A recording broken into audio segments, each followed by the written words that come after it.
The objects of art that are in the classroom are really important to me because I feel my walls talk.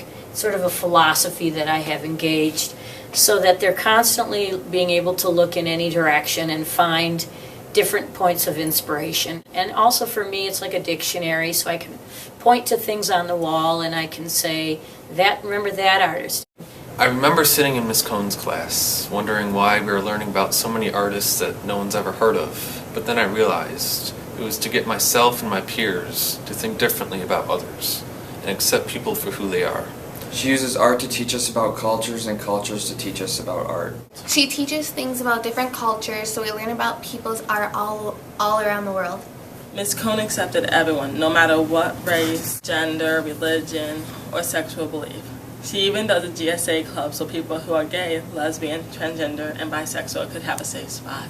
We had probably 4 or 5 different ethnic groups in our class. She incorporated pretty much all of them through artwork and just pictures she hung up on the wall. At times, people would only sit by their friends instead of new people.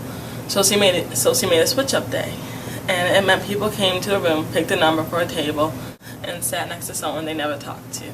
During these days, I made a lot of new friends that made the class more fun than it already was. I think as an art teacher, it's very important to be constantly learning and connected to the community around you. So I think that's the power of being a good teacher, is recognizing when you can include certain artists and having that knowledge, that repertoire, so they fit right into the lesson. So you can plan very closely about what you want to do, but have that flexibility to, when something occurs, you can immediately use that artist and bring them to light and show them how it connects to what they just said or what they just heard. And she just either say, "That's not my fight. That's not my.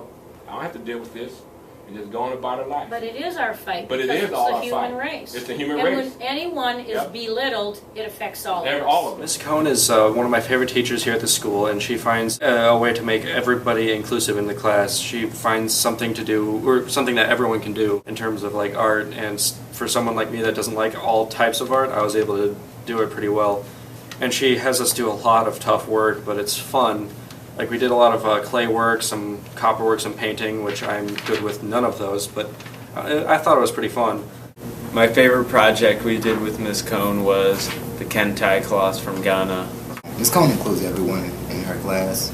She makes sure that they do the job right. If they don't do it right, she'll help them with it. Also, one thing that I learned how to do in her class was weaving.